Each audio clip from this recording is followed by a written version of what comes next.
इस सरकार की गलत नीतियों की वजह से इस देश में महंगाई और बेरोजगारी इतनी ज्यादा बढ़ गई है जो अपने रिकॉर्ड स्तर पर है। नौजवानों का पूरा एक पीढ़ी का भविष्य बर्बाद कर दिया इस सरकार ने।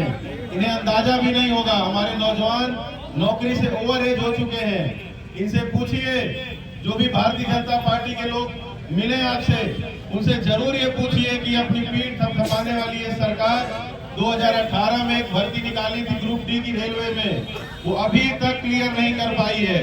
उनसे पूछिए कि एसएससी की भर्तियां आना क्यों बंद हो गई है। उनसे पूछिए कि उत्तर प्रदेश में जितनी भी परीक्षाएं होती हैं वो परीक्षाओं का पेपर क्यों आउट होता जा रहा है, क्यों नहीं रोजगार मिल रहा है लोगों को, कहाँ गई नौकरियां। सरकार इस पे हाथ रख करके बैठी है, चुपचाप बैठी है। और जो बेरोजगारी का आंकड़ा है वो 8% की तो पार कर चुका है। सोचिए, इतनी बेरोजगारी 50 सालों में कभी नहीं रही है इस देश में, जितनी बेरोजगारी आज इस सरकार ने बढ़ा दिया है। ऊपर से ये ठेकेदारी प्रथा को जन्म दे रहे हैं, ठेकेदारी प्रथा को बढ़ावा दे रहे हैं, आउटसोर्सिंग कराते हैं। आने वाले समय में नौकरियों में कोई आरक्षण नहीं रहेगा, नौकरियों में कोई नौजवानों को उनको जगह नहीं मिल पाएगी, उनको सही से समायोजन नहीं हो पाएगा जिस तरह की नीति लोगों ने अपनाया है। ये अग्निवीर जैसी भर्ती लेकर के आ रहे हैं, अभी सेना में लेकर के आए हैं 4 साल की भर्ती।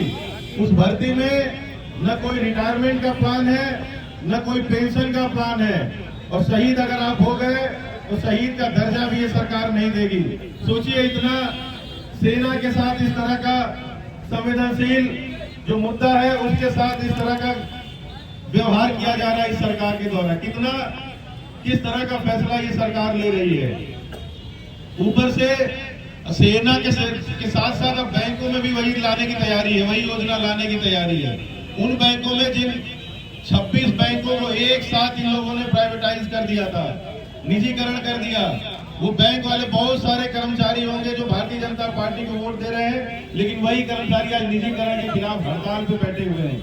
इस सरकार की यही नीति है कि जो देश में जहां से भी रोजगार मिल रहा है, जहां से भी नौकरियां पैदा होते हैं, उन सभी जगहों को एक एक करके सब जगहों पर निजीकरण, और वहां से जो सरकारी हिस्सेदारी है, जो पब्लिक की हिस्सेदारी है, वो सब कुछ खत्म किया जा रहा है एक एक करके। आप देख लीजिएगा, निजीकरण का इस कदर बोलबाला हो चुका है और ये सरकार निजीकरण के राह पर इतनी तेजी से चल रही है कि एक एक करके रेलवे हो गया, LIC हो गया, एयर इंडिया हो गया, BSNL, MTNL या भारत की जो 9 रत्न कंपनियां रही हैं, सेल, गेल, भेल, सब में से जो सरकारी हिस्सेदारी है वो हिस्सेदारी बेचने का काम कर रही है। और जब ये सब चला जाएगा, सरकारी हिस्सेदारी की मतलब कि आपकी हिस्सेदारी, जब ये सब कुछ चला जाएगा तो न वहां पर कोई आरक्षण बचेगा और सीधे सीधे सामाजिक न्याय की अवधारणा के साथ खिलवाड़ हो रहा है। इसलिए साथियों, आप खड़े हो जाइए। आप नहीं खड़े हो जाएंगे तो आपका इतिहास मिटाने का ये काम कर रहे हैं। नए सिरे से इतिहास लिखने की तैयारी है,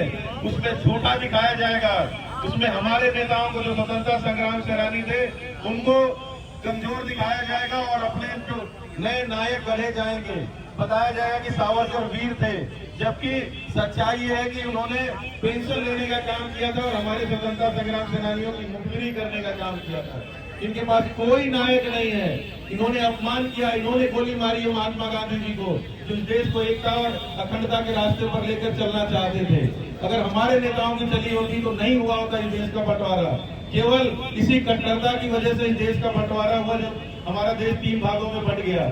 इसलिए साथियों, कट्टरता को कतई बढ़ावा मत दीजिए। ये जो हिंदू मुस्लिम धार्मिक जातिवाद और कट्टरता और धार्मिक उन्माद की जो बात करते हैं, इनसे दूर हो जाइए, इनसे सतर्क हो जाइए। बल्कि इनको पहचान लीजिए कि 21वीं सदी में जो अगर इस तरह की बात कर सकता है, उन बेईमानों के चेहरे को पहचान लीजिए। वो चाहे जितने संपन्न हो जाए, लेकिन वो सोच से उसी तरह से रहे कि उनकी सोच इतनी जहरीली और दूषित रहती है कि वो कभी उभर नहीं सकते हैं। उनकी सोच की चले तो आपको मध्य काल में लेकर के चले जाएंगे। इसलिए साथियों, हमको आगे बढ़ना है, हमको नए रास्ते पर चलना है, हमको तकनीक के रास्ते पर चलना है, हमको दुनिया के साथ कदम से कदम मिला करके चलना है। इसलिए साथियों हम समाजवादी रास्ते पर चल सकेंगे, क्योंकि जब विचारधाराओं की बात आएगी तो समाजवादी विचारधारा दुनिया की सबसे आधुनिक विचारधारा है। इसको लेकर के हम लोग चलेंगे और उसका नेतृत्व कर रहे हैं हम लोग के नेता आदरणीय अखिलेश यादव जी। हम लोग उन्हीं के संदेश को लेकर के आप लोगों के बीच आए हैं। ये सरकार ने बहुत